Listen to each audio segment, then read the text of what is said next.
마태복음 13장 53절에서 58절 말씀을 한 절씩 교독하시겠습니다. 제가 먼저 읽겠습니다. 예수께서 이 모든 비유를 마치신 후에 그곳을 떠나서 고향으로 돌아가사 그들을 향해서 가르치시니 그들이 놀라 이르되 이 사람의 지혜와 이런 능력이 어디서 나느냐. 이는 그 목수의 아들이 아니냐. 그 어머니는 마리아, 그 형제들은 야고보, 요셉, 시몬, 유다라 하지 않느냐. 그들이 다 우리와 함께 있지 아니하냐. 그런즉 이 사람의 이 모든 것이 어디서 나느냐 하고 예수를 배척한지라.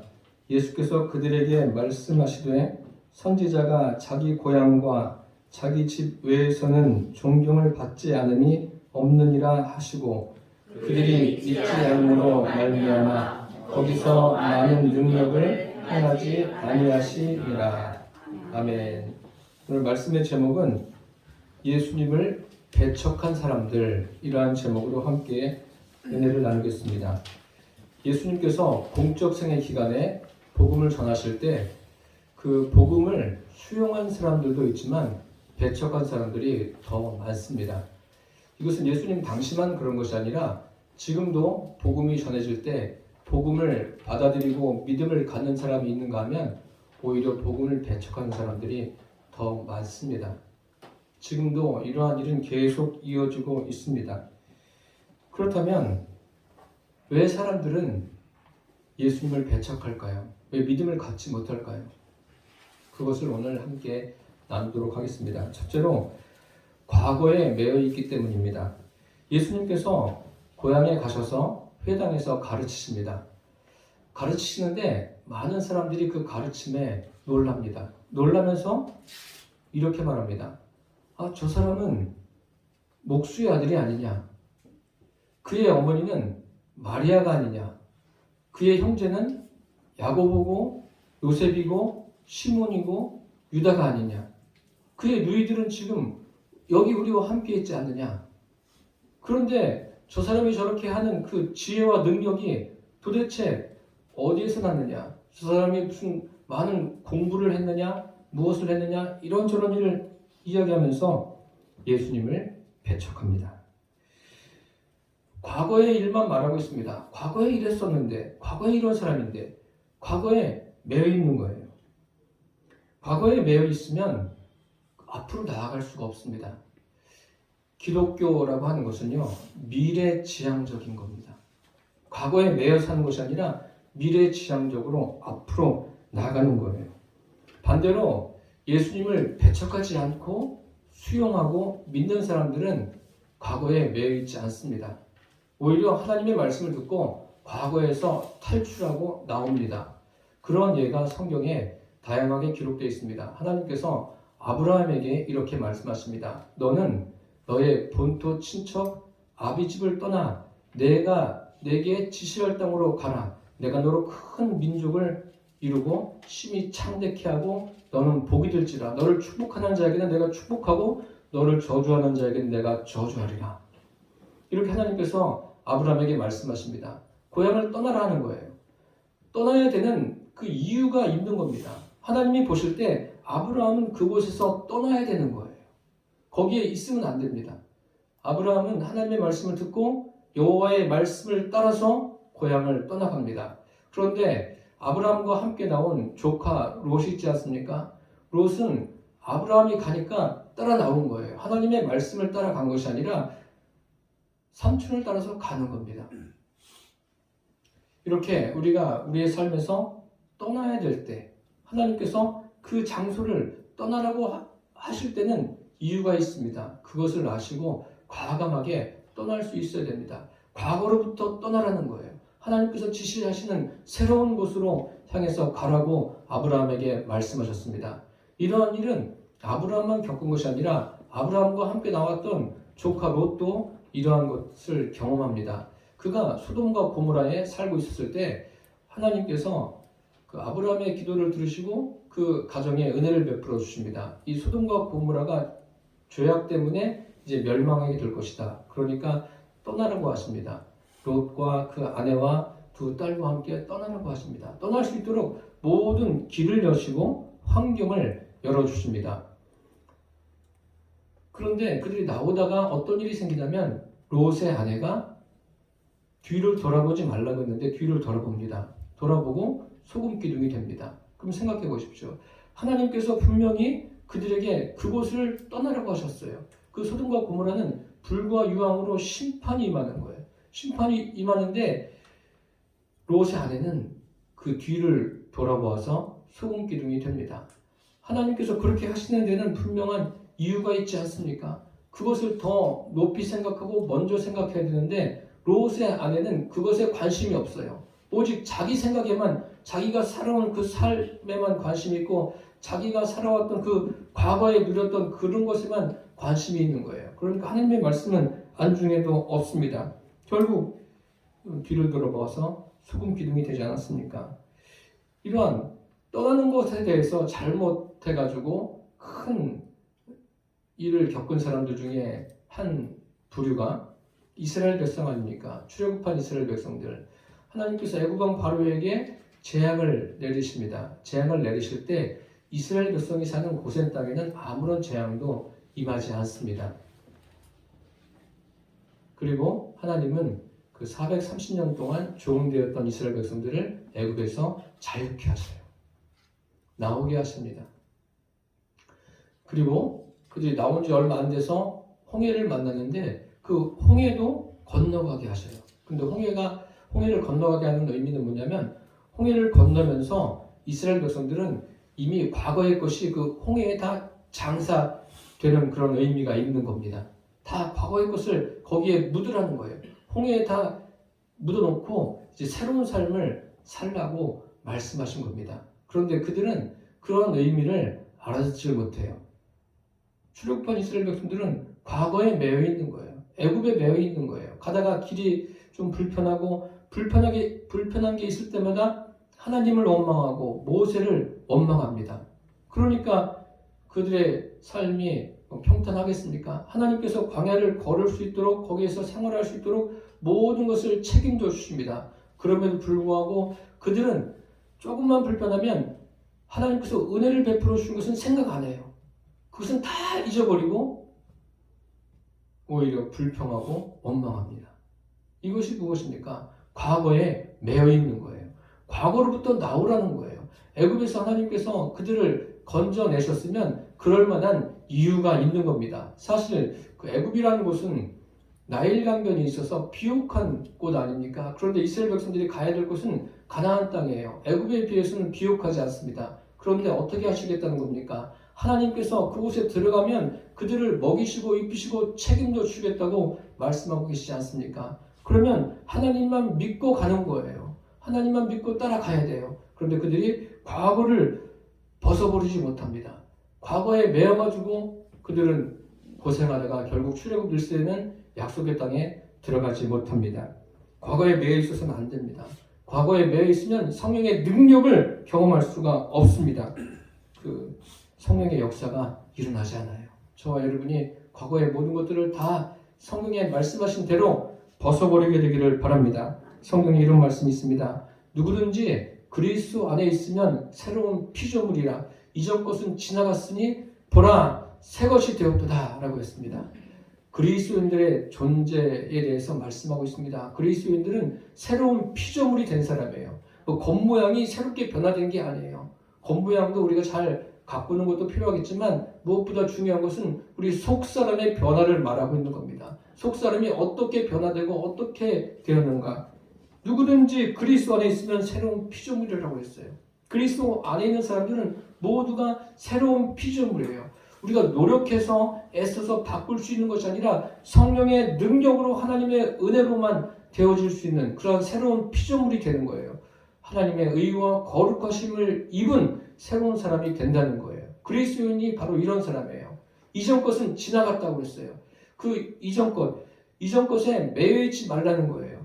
과거에 매여 있지 말고 이제 하나님 안에서 새로운 곳을 향해서 하나님이 제시하신 곳을 향해서 믿음의 발걸음을 내디뎌야 됩니다. 지나갔다라는 것은 과거의 습관을 반복하지 않고 과거에 매여 있지 않는다는 거예요. 이것을 다시 말씀드리면 과거에 고착되어 있지 않는 거예요. 그것을 다 떨쳐버려야 돼요. 예수님이 어떤 분이신가? 성경이 알려준 대로 믿는 그러한 믿음이 저와 여러분에게 있게 되기를 바랍니다. 보라, 새 것이 되었도다라고 했어요. 그리스도인들은 새롭게 된 존재예요. 우리가 세상에서 어떤 일을 겪더라도 우리는 새롭게 된 존재라는 것을 잊지 않게 되기를 바랍니다. 바울이 그러지 않습니까? 보라, 새 것이 되었도다. 바울만 새 것이 된 것이 아니라 믿는 사람들은 모두가 다 새로운 존재가 된 거예요. 여러분들이 주님을 진심으로 섬기면 여러분 모두가 다 새로운 존재가 된 겁니다. 내가 세상에서 어떤 일을 겪더라도 말입니다. 육체가 변한 게 없다 할지라도 그것에 대해서 낙심하지 마십시오.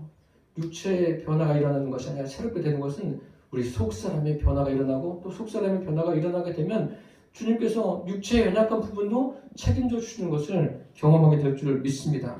오늘 본문에 보십시오. 예수님께서 고향에 가서 말씀을 전하지 않습니까? 그런데 고향 사람들이 예수님을 배척합니다. 받아들이질 않아요. 과거의 이야기만 계속하고 있어요. 성경은 옛사람을 벗어버리라, 그리고 새사람을 입으라 라고 말씀하셨어요. 옛사람도 있고 새사람도 있고 이것은 안 돼요. 둘 중에 하나를 해야 돼요. 옛사람으로 그냥 평생을 살아가든지 새사람으로 살아가든지 둘 중에 하나를 해야 되는데 이 선택은 저와 여러분의 몫입니다. 둘째로 예수님은 예수님의 가르침을 모르기 때문입니다. 이 사람들이 왜 예수님을 배척합니까? 예수님이 고향에 가서 회당에서 가르치십니다. 가르치시는데 많은 사람들이 떠들지도 않아요. 여러분들처럼 이렇게 지금 잘 듣고 있습니다. 듣고 있는데 놀라운 거예요. 어떻게 저렇게 가르칠 수 있을까? 이해가 안 되는 거예요. 그 가르침에 놀라긴 놀라는데 수용하지 않아요. 왜 수용하지 않을까요?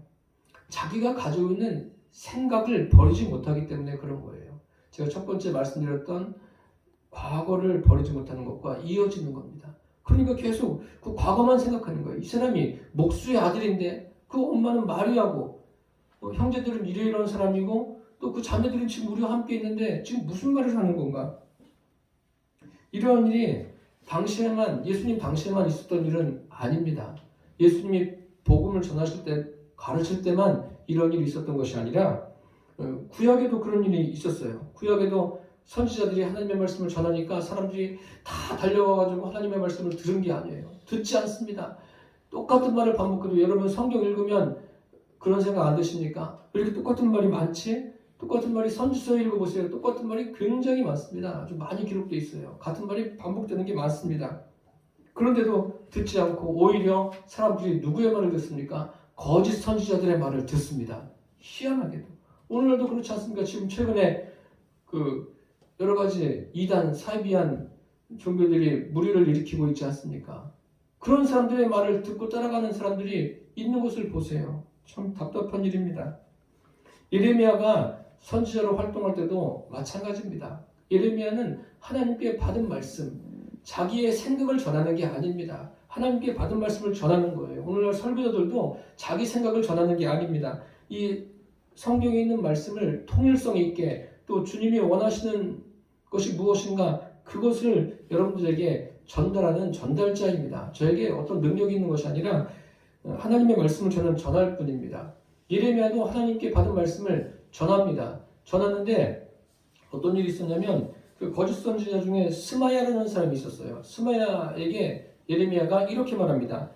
내가 그를 보내지 아니하였거늘 스마야가 너희에게 예언하고 너희에게 거짓을 말하게 하였도다. 하나님께서 스마야와 그 자손을 벌하신다고 했어요. 벌하시는데 얼마나 무서운지 한 사람도 남을 자가 없을 것이다. 얼마나 무섭습니까? 근데 사람들은 이 땅에서 한 사람도 남는 사람이 없고 멸문지화를 당하는 것 얼마나 무서운가. 그것이 끝이 아닙니다. 이들은 이 땅에서도 그렇지만 영원한 그 지옥으로 던져지는 거예요. 멸망으로 던져지는 겁니다. 스마야와 그 자손들이. 스마야 이 한 사람이 거짓 예언을 한 것 때문에 그 자손까지 악영향을 받은 거예요. 그래서 이 세상을 살면서 저와 여러분 각 사람 한 사람 한 사람이 중요한 거예요. 내가 하나님 앞에 어떻게 서 있는가? 내가 과거에 매여서 살아가는 인생인가? 아니면 하나님 주신 말씀을 따라서 하루하루 살아가는 사람인가? 한번 점검해 보시기를 바랍니다. 예레미야는 무엇을 전합니까? 이스라엘 백성들에게 이렇게 말해요. 이 성은 갈대아인의 손과 바빌론의 느부갓네살 왕의 손에 넘길 것입니다. 넘어갈 것입니다. 여러분 앞으로 포로가 돼서 잡혀갈지라도 바벨론 사람들을 잘 섬겨야 됩니다. 70년간은 섬겨야 됩니다. 이 이야기를 계속하는 거예요. 생각해 보세요. 왕과 신하들과 백성들에게 이런 말을 할 때 그 사람들이 기분이 좋은가? 싸워서 이겨야죠. 바벨론과 싸워서 이겨야 되는데 그렇게 이야기하지 않고 앞으로 바벨론의 포로가 돼서 그 사람들을 섬겨야 될 것이다 라고 이야기하고 있습니다. 그러니 유다 왕이나 그것을 듣는 이스라엘 백성들이나 들리겠습니까? 오히려 반발을 합니다. 도대체 무슨 말 하는 거냐? 아니다. 거짓 선지자들이 뭐라고 그래요? 이제 바벨론의 포로가 되어 갈지라도 2년 안에는 우리가 다시 회복되어 돌아올 것이다. 이렇게 예언하는 거예요. 그런데 예레미야는 뭐라고 그래요? 아니다라고 이야기해요. 그것은 아니다. 우리 돌아올 수 없다. 포로 생활을 다 마친 다음에 하나님의 은혜로 돌아오게 될 것이다. 그러니까 포로 생활을 해야 된다라고 이야기합니다. 옥신각신하고 그러다가 예레미야를 핍박하고 때리고 심지어는 예레미야를 옥에 가둡니다. 예레미야가 한 것은 뭐예요? 하나님께서 전하라는 것을 전했을 뿐이에요. 전했는데도 매를 맞고 핍박을 받고 그렇다고 해서 예레미야 주변에 많은 사람들이 찾아와서 함께 동역을 이루고 그러지도 못했어요. 극소수예요. 예레미야는 얼마나 외로웠겠습니까? 성경을 읽어보십시오. 예레미야는 하나님의 말씀만을 전하고 있는 것이 사실이에요. 그런데 사람들은요, 하나님의 말씀을 전하는 예레미야의 말을 듣는 게 아니라 거짓 선지자들의 말을 들어요.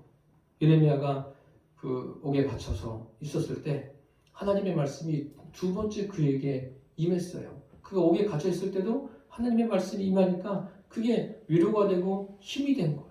그러면서 하나님께서 예레미야에게 이렇게 말씀하시죠. 이를 행하시는 여호와, 그것을 만들며 성취하시는 여호와, 그 이름을 여호와라 하는 자가 이와 같이 이르시도다. 너는 내게 부르짖으라. 내가 내게 응답하겠고 내가 알지 못하는 은밀한 일을 내게 보이리라. 하나님께서 말씀하신 거예요. 예레미야 다른 사람이 와서 그를 위로해주고 그런 것이 아니라 하나님의 말씀이 임하니까 위로가 되고 힘이 되는 거예요. 우리의 인생길이 그렇지 않습니까? 우리가 여러 가지 어려운 일을 겪을 때 사람들에게도 위로를 받지만 결국은 무엇이 임해야 돼요? 하나님의 말씀이 임해야 되는 거예요. 하나님의 말씀이 내 안에 임해야 위로받고 살아갈 수 있는 거예요. 목회가 그런 거예요. 목회자들이 왜 말씀을 가까이 합니까? 왜 늘 말씀만 읽고 묵상합니까? 거기에서 힘을 얻는 거예요. 이것이 삶의 전부인 겁니다. 예레미야는 이스라엘 백성들에게 하나님이 전하라고 한 것을 전했을 뿐이에요. 그런데 백청을 당하지 않습니까?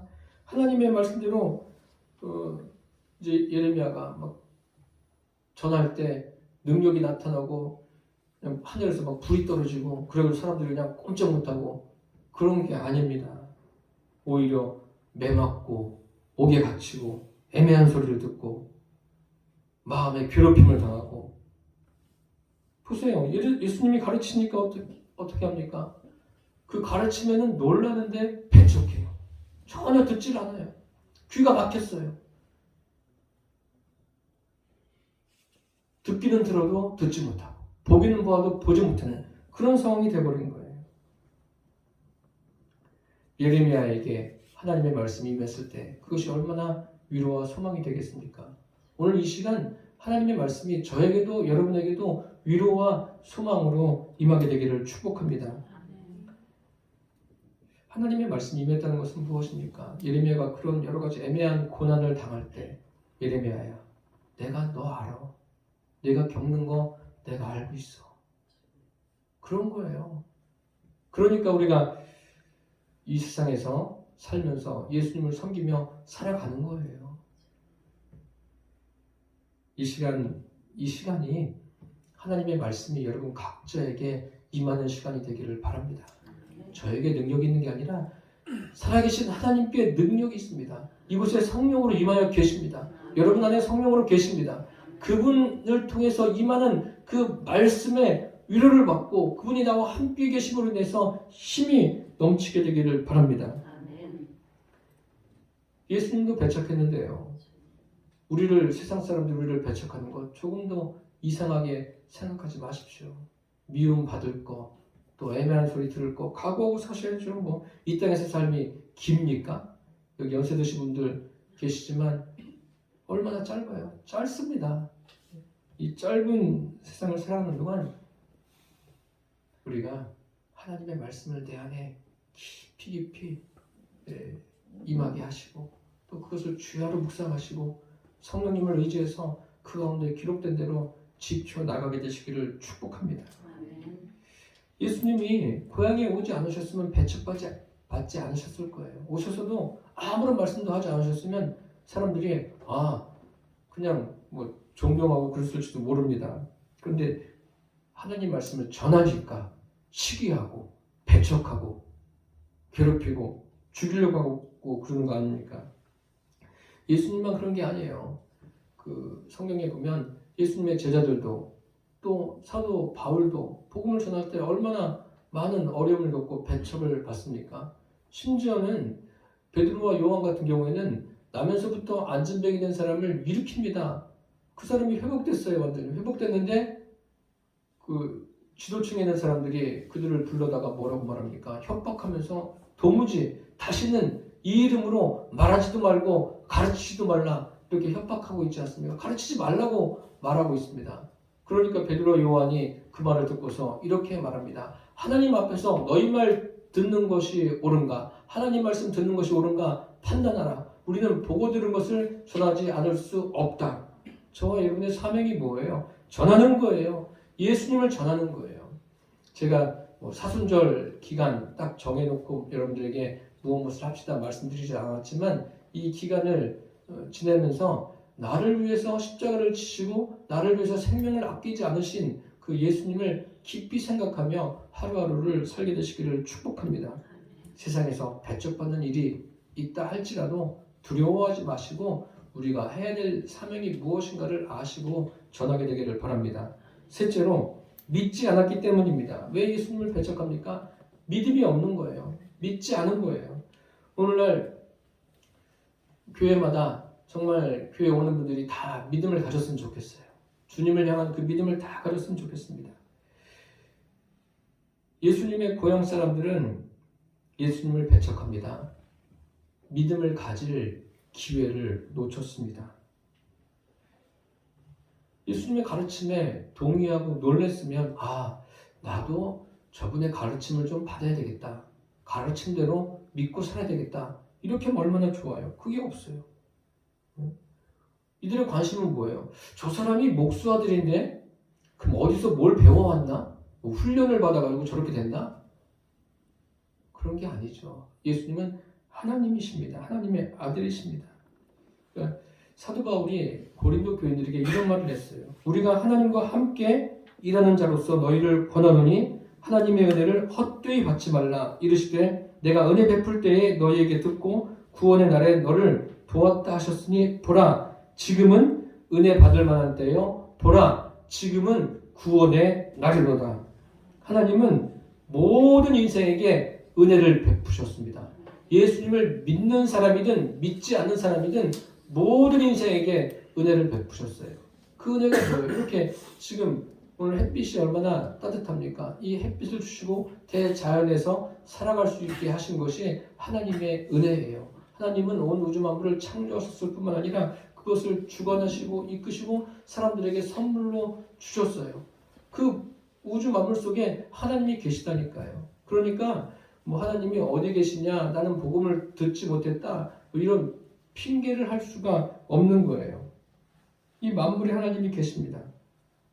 성경에 보면요, 하나님의 은혜를 크게 경험하고도 하나님을 섬기지 않는 사람들이 많습니다. 그 대표적인 사람 한 사람을 소개하면 애굽왕 바로입니다. 좀 역설적인 표현이긴 합니다. 애굽왕 바로가 하나님의 은혜를 경험했다고요? 그가 그 재앙만 받았는데 무슨 은혜를 경험했습니까? 이렇게 반문할 분도 계시지만 가만히 살펴보세요. 애굽왕 바로가 애굽을 통치할 때 그 애굽의 재앙이 10가지 재앙이 임하지 않습니까? 그런데 신기하게도 같은 땅, 그렇죠? 그 고센 땅에는 아무런 재앙도 임하지 않아요. 그곳에는 이스라엘 백성들이 살고 있습니다. 그러면 생각 있는 사람이면 생각해 봐야죠. 왜 이곳에는 이렇게 재앙이 내리고 저 사람들이 사는 저 땅에는 재앙이 내리지 않을까? 생각해 봐야죠. 그러면서 무엇을 생각해요? 아, 저 사람들이 섬기는 하나님이야말로 신 중에 신이구나. 살아계신 신이구나. 유일한 신이구나. 이렇게 돼야 돼요. 이렇게 돼야 돼요. 그런데 그렇게 하지 않고 자기가 가졌던 과거의 경험들, 자기가 가지고 있는 그 지식들, 그것만 붙들고 가는 거예요. 그러니까 뭐 모세가 가서 하나님 말씀을 전하고 어떤 재앙이 임해서 그가 변화됩니까? 변화되지 않습니다. 하나님은 기회를 주시는 거예요. 그 고난을 통해서, 처절한 고난을 통해서 기회를 주시는 거예요. 그런데 돌아오지 않습니다. 그 사람은. 하나님께는 여러분 아무런 문제가 없어요. 우리의 이해 부족이고 믿음의 부족이지 하나님께 문제가 있는 게 아니에요. 저와 여러분은 그래서 순간순간 하나님의 은혜를 놓치지 않기를 바랍니다. 지금이란 이 시간이 은혜 받을 때예요. 은혜 받을 때예요. 이제 갈수록 사람들의 마음은 더 강팍해지고 세상 사람들도 강팍해져요. 더 어려워집니다. 예. 장밋빛 미래를 예견하는 사람들이 있는데 그렇지 않아요. 일시적으로는 좋아질 수 있지만 이 세상 보십시오. 갈수록 경제적으로 또 자원적인 것도 마찬가지고 굉장히 어려워집니다. 이러한 때에 저와 여러분이 우리의 살아계신 하나님을 신실하게 섬겨서 믿음이 깊어지게 되기를 바랍니다. 예수님께서 고향에 오셔서 가르치십니다. 그럼 얼마나 참 좋은 기회예요. 내가 저런 분이 우리 고향 사람이라니 그 말씀을 듣고 예수님을 영접하고 그런데 오늘 보니까 이 사람들은 어떻게 했다고요? 오늘 말씀에 분명하게 기록되어 있습니다. 57절에 예수를 배척한지라 58절에 그들이 믿지 않으므로 예수님을 배척하는 일은 절대 있어서는 안 됩니다. 이게 성령 회방죄예요. 성령 회방죄라고 해서 뭐 특별하게 다른 것이 있는 것이 아니라 예수님을 배척하는 것. 이것은 사함을 받지 못해요. 이것은 어떤 방법이 없습니다. 예수님을 배척하면 그 책임은 배척한 그 사람이 다 져야 돼요. 아무도 대신해 줄 수 없습니다. 예수님을 배척하다가 완전히 망한 사건이 있지 않습니까? 사도행전에 그 아나니아와 삽비라 부부가 성령을 속이고 사도들 앞에 나와서 예물을 드립니다. 누가 하나님께서 자기의 그 전 재산을 다 드리라고 하십니까? 하나님이 그게 필요하십니까? 그렇지 않아요. 그런데 이 사람들은 자기의 그 판값의 전부를 드리는 것처럼 그렇게 성령을 속입니다. 남편이 속이면 아내라도 말려야죠. 아내가 속이면 남편이라도 말려야죠. 그런 게 없어요. 같이 망해버려요. 같이. 참 위험한 거예요. 안타까운 거예요. 예수님은요. 하늘 보좌를 버리시고 이 땅에 오셔서 십자가를 지셨습니다. 그 십자가를 왜 지셨습니까? 나 때문에 지신 거예요. 나 때문에. 생각해 보세요. 그 길이 구원의 길입니다. 구원의 길을 여시기 위해서 하나님과 하나 되는 길을 여시기 위해서 예수님은 십자가를 지셨습니다. 그래서 목회자의 할 일이 무엇인지 아십니까? 예배를 드리든 신방을 하든 무엇을 하든 성도들이 하나님께 향하도록 하는 게 목회자의 할 일이에요. 여러분들은 교회 나와서 주님을 만나시면 되는 거예요. 제가 할 일이에요. 제가 그것을 위해서 기도하고 이 말씀을 통해서 여러분들에게 알려드리는 거예요. 사도 바울이 그러지 않았습니까? 오직 성령이 각성해서 내게 증거하여 결박과 환난이 나를 기다린다 하시나 주 예수께 받은 사명 곧 하나님의 은혜의 복음 전하는 일을 증언하는 일을 마치려 하면은 나의 생명을 조금도 귀한 것으로 여기지 않는다라고 했어요. 결박과 환난이 기다린다는 것이에요. 그럼 대부분 사람 같으면 하나님이 알려주셨구나 피해가지 않습니까? 피해가는 게 아니라 간다는 거예요. 결박과 환난이 있는 곳으로 간다는 거예요. 바울만 그런 것이 아니라 우리 그리스도인들의 삶이 그런 겁니다. 저와 여러분이 결박과 환란이 있으면 그것으로 가는 거예요. 고난이 있으면 가는 거예요. 우리가 감당 못해요. 성령님께서 감당하게 해 주실 것을 믿고 가는 거예요. 바울도 자신의 생명을 아끼지 않고 모든 것을 바쳤어요. 이렇게 한 이유가 뭐예요? 한 영혼이라도 더 주님께 인도하기 위해서 그렇게 한 거예요. 오늘날 왜 이렇게 교회들이 이렇게 주일날 예배드리고 또 곳곳에 막 세워집니까? 다른 게 아니에요. 그곳에서 한 영혼이라도 구원받으면 된 거예요. 그게 목적입니다. 한 영혼이 구원받아서 하나님의 자녀가 되는 것, 예수님을 배척하지 않고 예수님을 수용하고 믿고 하나님의 자녀로서 살아가는 것, 이것이 하나님이 원하시는 거예요. 그 원하시는 것을 저와 여러분이 지금 하고 있는 겁니다. 지금도 예수님을 믿지 않는 사람들이 많습니다. 세상이 어떤 모양으로 변해도 저와 여러분이 해야 될 일은 단 한 가지, 내 가까이 있는 사람부터 그들을 주님께로 인도하는 거예요. 그것이 우리의 사명입니다. 우리를 통해서 예수님을 배척하는 사람들이 방향을 바꾸어서 주님께 돌아오는 일들이 많아지기를 예수님의 이름으로 축원합니다. 아멘. 기도하겠습니다. 살아계신 주님, 예수님을 배척한 사람들, 예수님께서 고향에서 가르치실 때 예수님을 왜 배척했는가를 우리에게 알게 하시니 감사합니다. 주님, 이러한 사람들에게 복음을 전하기를 쉬지 않게 하여 주옵소서. 그래서 우리 성도들을 통해서 구원받는 수가 날마다 더해가게 하여 주옵소서. 예수님의 이름으로 기도드립니다. 아멘.